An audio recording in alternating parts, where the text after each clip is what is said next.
வணக்கம் மக்களே வணக்கம். சற்று முன் கிடைக்கப்பெற்றிருக்கக்கூடிய ஒரு முக்கியமான அதிர்ச்சியான பரபரப்பான தகவல். அஞ்சலி செலுத்த வந்த முதல்வர் ஸ்டாலினை ஓட ஓட விரட்டிய விஜயகாந்தின் தொண்டர்கள். முதல்வர் ஸ்டாலினுக்கே நடந்த சோகம். எதற்காக முதல்வர் ஸ்டாலினை ஓட ஓட விரட்டிய விஜயகாந்தின் தொண்டர்கள் எதற்காக விரட்டி அடிச்சிருக்காங்க? அவர் பார்த்திங்கன்னா அங்கே எதுக்கு போனார்? இதை பற்றின முழு தகவல் இந்த ஒரு வீடியோவில் தெளிவாக பார்க்க போகிறோம். அது மட்டும் இல்லாமல் விஜயகாந்தின் அவருடைய மனைவி முதல்வர் ஸ்டாலினிடம் 2 கோரிக்கைகள் வைத்திருந்தார். அந்த கோரிக்கைகளை ஏற்கப்பட்டதா ஏற்கப்படவில்லையான்றதை இந்த ஒரு வீடியோவில் தெளிவாக பார்க்க போகிறோம்.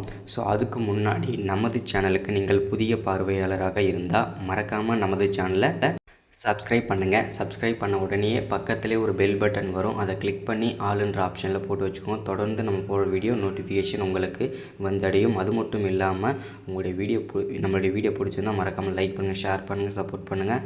ஓகே, வாங்க வீடியோக்குள்ளே போகலாம்.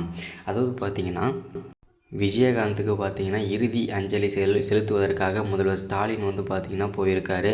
அவரை பார்த்திங்கன்னா விஜயகாந்தோட தொண்டர்கள் விரட்டி அடிச்சிருக்காங்க. ஓட ஓட விரட்டி அடிச்சிருக்காங்க முதல்வர் ஸ்டாலினை. எதற்காக அப்படின்னு பார்த்திங்கன்னா விஜயகாந்தின் மனைவி பார்த்திங்கன்னா முதல்வரிடம் 2 கோரிக்கைகளை வைத்திருந்தார். என்ன கோரிக்கை அப்படின்னா, நமது கேப்டனை பார்த்திங்கன்னா முதல் மரியாதையுடன் இறுதி சடங்கு செய்ய வேண்டும்.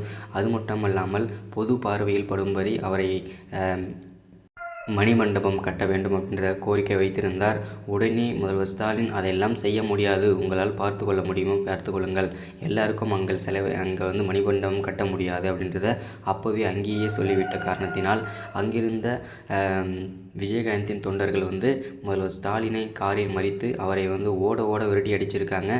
இதனால் அங்கே ஒரு பூகம்பமே வெடிச்சிருக்கு. இதனால் பார்த்திங்கன்னா மீண்டும் முதல்வர் ஸ்டாலின் பல்வேறு சர்ச்சைகளை சிக்கிட்டு வந்திருந்தார். இப்போ மீண்டும் இந்த சர்ச்சையிலும் சிக்கிட்டு வருகின்றார். இப்போது இனிமேல் பார்த்திங்கனாக்கா 2 பேருக்கும் எலியும் போன மாதிரி பார்த்திங்கன்னா மாட்டிக்க போட்டாங்க. முதல்வர் ஸ்டாலினை ஓட ஓட விரட்டிய விஜயகாந்தின் தொண்டர்கள். இதுதான் இந்த வீடியோவில் அப்டேட்டாக கொடுத்துருக்குது. விஜயகாந்த் அப்டேட் அது பார்த்திங்கன்னா இந்த வீடியோவில் அப்டேட்டாக எல்லாருக்கும் நம்ம கொடுத்துருக்குறது. அது மட்டும் இல்லாமல் அவங்க இந்த 2 கோரிக்கையை மட்டும்தான் வைத்திருந்தாங்க. முதல் மரியாதையுடன் இறுதி சடங்கு செய்யப்பட வேண்டும், மணிமண்டபம் கட்ட வேண்டும், அதுவும் பொது பார்வைப்படும்படி. அதாவது அவங்க மெரினா பீச்சில் பொதுப்படியாக கேட்கணும்னா, வெளிப்படையாக கேட்கணும்னா மெரினா பீச்சில் சிலை வைக்கணும் அப்படின்றதுக்காக தான் அவங்க மணிமண்டபம் கட்டணும் அப்படின்றத கேட்டிருந்தாங்க. முதல்வர் ஸ்டாலின் அதுக்காக நாங்கள் அதெல்லாம் பண்ண முடியாது, எங்களால் அது பண்ண முடியாது, நீங்கள் பண்ணவும் விட மாட்டோம் அப்படின்றத தெளிவாக சொன்னதுனால தொண்டர்கள் எல்லாமே விரட்டி அடிச்சிருந்தாங்க முதல்வர் ஸ்டாலினை. வீடியோ தொடர்ச்சி அடுத்த வீடியோவில் சந்திக்கலாம். மறக்காமல் சப்ஸ்கிரைப் பண்ணுங்கள்.